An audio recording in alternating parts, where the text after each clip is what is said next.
So I finished Resident Evil Requiem the day after it came out, and I really loved it. It hasn't fully set in yet where I know exactly where I want to rank it, but I can kind of give an idea, and I will get to that later in the video. But for now, I just want to say I really love what Capcom did with this, where they took the best aspects of survival horror and also added the more action-oriented stuff, like obviously with Grace and Leon, like their sections being completely different. And I thought they did a great job with just having both those feel like interconnected. Like it didn't feel like it was a mess. Like there's been other Resident Evil games where it's just kind of been like a mess where they're trying to do too much. Like I really like Village, but it definitely was kind of messy throughout, where they kind of were just going for like a bunch of different themes and a bunch of different things. But I didn't feel like that here. I thought there were some really cool locations here, like the hospital area.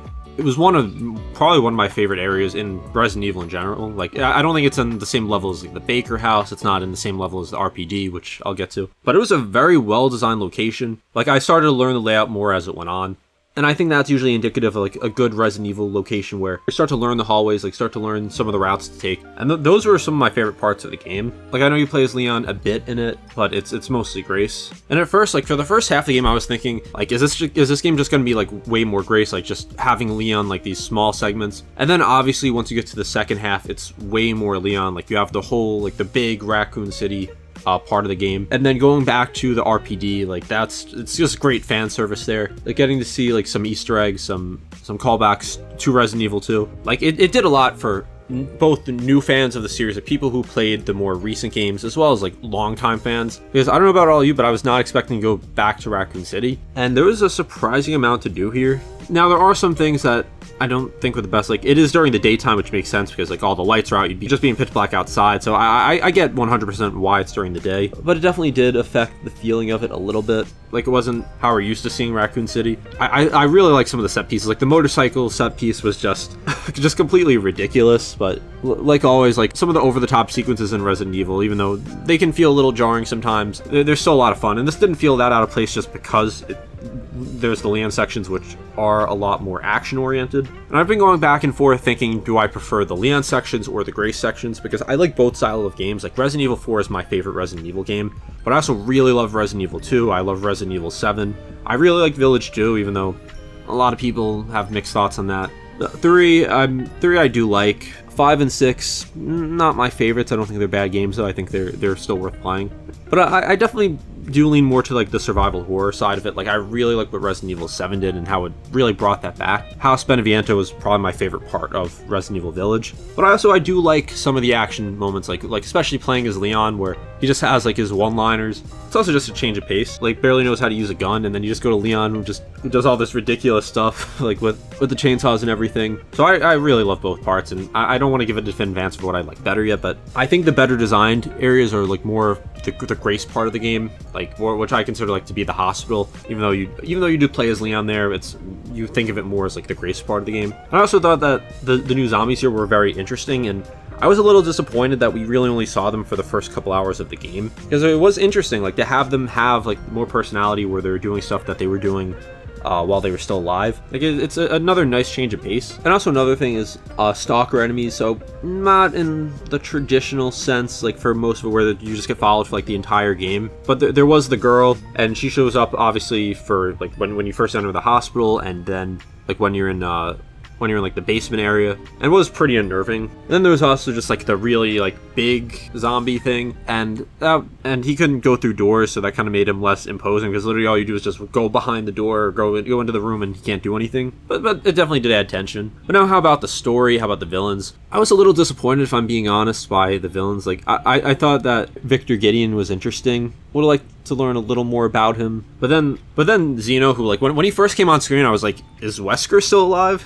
And I was just like really confused at first. Like I thought maybe when they first showed him, I was like how is Wesker alive? And then it turned out that it was not Wesker. It was maybe a clone, but I don't think it was a clone either. It's just a guy who's like a wannabe Wesker. And I was a little disappointed because he got like 7 minutes of screen time. Like he was made up to be like the big bad guy of this game, because usually with Resident Evil games they'll show off a bad guy or two like before the game comes out. Like with Resident Evil Village, we saw a lot of Lady Dimitrescu, and everyone thought she was going to be the main villain, and then she's obviously only like part of the first couple hours or so, and then we find out that it's Miranda. So I was thinking that, okay, like Xeno's gonna be the big bad guy here, and then he literally just gets killed like in the final sequence by Gideon, and like he had some I guess, cool story modes, like adding to some of the lore, like adding to some of the retconning, I should say, of the Resident Evil series. But then he literally just took like the antiviral thing, like lost his powers, and just was eliminated by Gideon. So I didn't see that coming. I did not think Gideon was gonna be like the final boss. I guess unless you did like the other ending where you destroy Elpis and then like Xeno does whatever there. Like he just I don't know if he dies there or whatever, but he goes down. He shoots Leon and then just goes down. Obviously not the canon ending though, so that doesn't really matter. And then at the end with the BSAA, we didn't see Chris. He was mentioned, like Leon specifically like asked about Chris, but he wasn't there. We didn't see Ada in the game. We didn't see Claire. We didn't see a lot of characters that a lot of people are speculating about seeing. I really thought we were going to see Ada at some point, but we didn't. And now apparently Leon's married, so maybe he's married to Ada. We don't know. Maybe that's the reason for the lack of backflips in this game from Leon. The story wasn't my favorite in the entire series. Like, it was interesting, especially like when there was the reveal about Grace, and then it ended up not really being a reveal because it ended up just not being true because she just was normal. Seeing Spencer was cool. Like, he's doesn't appear too many times, but overall, like it was fine for what it was. Like, the story didn't feel like a mess. I should say that. Like it like Village's story, I thought it was kind of fun, but it definitely was a mess. This didn't really feel like that. And also for the length of the campaign. So originally, like I thought I just beat it in 7 hours somehow, but it's not really true. Like, even though it says I finished the game in like 7 hours or however many minutes, I don't think it counts menu time. It doesn't count cutscenes. So realistically, I probably took 9 to 10 hours to finish the game, just because I just tend to go to the map a lot when I'm playing Resident Evil. Obviously, the cutscenes add a lot of time, so it was probably more like 9 to 10 hours. And for a Resident Evil game, that checks out. Like, it's not like Resident Evil 3 Remake where it's like 3 hours. Like, like, you're getting a good game out of this. Like, a lot of people are probably going to take longer to finish this. I'm just a huge Resident Evil fan. I was free on both Friday and Saturday, so I just pretty much played through it, like, almost straight through. I played a lot of it Friday, but then I just need to take a break and finished it Saturday morning. I think if you're not good at Resident Evil games, like if you really get lost a lot, even with a map, if you aren't good with puzzles, if you're not good at like the actual like combat and all that, it could definitely take longer. Like, this is probably the easiest Resident Evil for me. I usually like to play on standard difficulty, but I feel like this game I definitely could have played on the harder difficulty because I really only died like a few times. And a couple of them were just like one hit stuff, like or like early on, like with the girl, like I think you only survive one hit, and then after that. But the actual like combat, I didn't die many times. Like, there was a few times that there was a couple parts, I should say, that were a little difficult. Like the part with like the bombs, like the missile launcher, whatever it was. I struggled with that with longer than I care to admit, but there wasn't that much that really gave me trouble. For me, Resident Evil 7 gave me a lot of trouble because it was my first Resident Evil game. Resident Evil Village had its moments. Like, I got lost a few more times in that. Like I'll be the first to admit that sometimes, like when I get really frustrated in game, like when I just feel lost, I'll look up like a quick hint or something, just like to put me on the right track. I don't do it for every game, and I try to avoid it as much as I can, but sometimes I just want to move forward in a game. Not one time did I really even consider like looking up a guide for Requiem. Like, there's no part where it was like, I need a hint on how to defeat this boss, or I don't know where to go, I don't know how to do this puzzle. Like, I pretty much just went straight through it. I opened every safe too, and that's something I won't look up. Like, I would feel wrong if I like looked up a safe code for a Resident Evil game. So I got the achievement. I found every safe, and for all like the letters, all the files, I found 59 out of 75. So even though my playtime wasn't that long, I still found the vast majority of the files. Like, there was only 16 I didn't find. The Mr. Raccoons, I don't know about the exact amount. I'm sure I found most of them, but that's one of my favorite things in Resident Evil. They just have like the random bobbleheads and stuff for you to find. So there's a lot to talk about with Requiem. Like, this is just kind of my initial thoughts. Like, I only finished it a couple days ago. Like, I'm recording this on Monday, March 2nd. This video is probably coming out later, so I don't want to analyze every single thing super in depth because the game's still fresh in my mind. There's still some things that I'm still like kind of thinking about, and this is an unscripted video. I'm just giving kind of my initial thoughts, but there's a lot to talk about here. I'm going to be covering Resident Evil again on my main channel, so subscribe to that if you aren't. But it's really good to see just Resident Evil like very popular, and like Resident Evil Requiem is probably going to be the best-selling game in the series if I had to guess. Like, its concurrent players were the most by far, like for any game in the series. And for the first time in a long time, we saw physical copies start to sell out. Like, I wasn't able to secure a physical copy until like 2 a.m. or something, like literally hours before I went to the store. I went to the store at like 9 a.m., 9:30. I was able to pre-order the game for pickup on PS5, but before that, I was looking everywhere, trying to find it on Amazon, on Best Buy, on Target, Walmart. Like, I was trying to find like wherever I could, but I didn't want to risk Amazon, even though I did see that it was available for pre-order, because a lot of people were saying that they weren't getting it until March. And I really don't like to buy like retail releases digital unless like the price is just ridiculous. Like I got like the Ace Attorney Phoenix Wright trilogy digital because it was $10 and it would be like a lot more to get it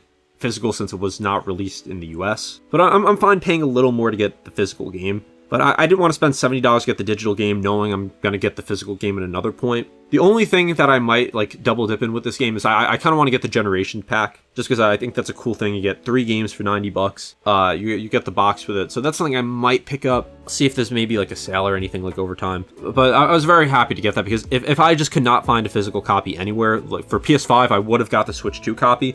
But if I couldn't find that, I would have just probably bought it digital, unless it was waiting like another day or two. But I don't want to have to wait until like mid-March to play this, so I probably would have just gotten it digital and then waited like 2 years to get the physical copy. But also for something like Resident Evil, like I have every game physically, like everyone that's on PS4 except for Resident Evil 6. I need to get the physical copy of that. But I just think it's a cool thing to have like a complete or almost complete collection of games on a console. But again, it's really good to see that not only did this game sell well, did it get good reviews, but people were buying physical copies again. So it could just be because they underproduced it, but that at least shows that there is still a big market for physical games. I hope that companies do keep that in mind. Like, I would hate to see next generation of consoles just not have disc drives. Like, if there's something that can make me switch from PlayStation to Xbox, it would be if, let's say the PS6 came out and there's no disc drive, no option for disc, and then Xbox for some reason did, I would probably switch to Xbox in that situation. I don't think that would happen because I think Sony has been better about physical media than Xbox. Like, Xbox has had releases that are just like digital download codes. They just have not released a lot of their games physically.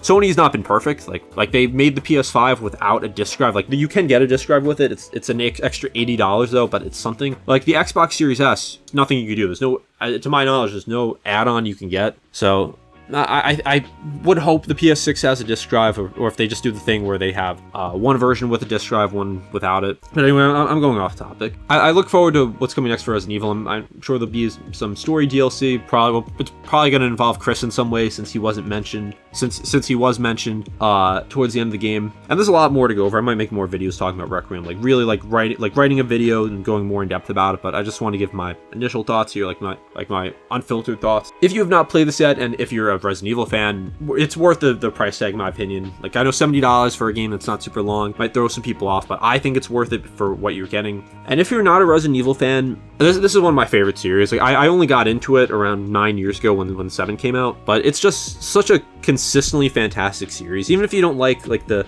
tank controls, which I'm not the biggest fan of, even if you want to play like Origins, I can understand how that throws a lot of people off. It's not my favorite. But if you play the 2 remake, even the 3 remake, you get it for like $10. It's worth it at that price. The 4 remake, the original 4, I think is still really fun to play. 7, 8, and 9, and then at that point, if you enjoy those, 5 and 6 are worth it too. Just a really fun series, like consistently great games. Like, you get to learn lore, you get to see how like these character stories carry over, because I think Capcom has done a great job with legacy characters. And the games are not, I know some people might not like scary games, and that's fine. And really, outside of Resident Evil 7 and some of Village and Requiem, I don't think it's that scary of a series. Like, it's a lot more action oriented in some of the games.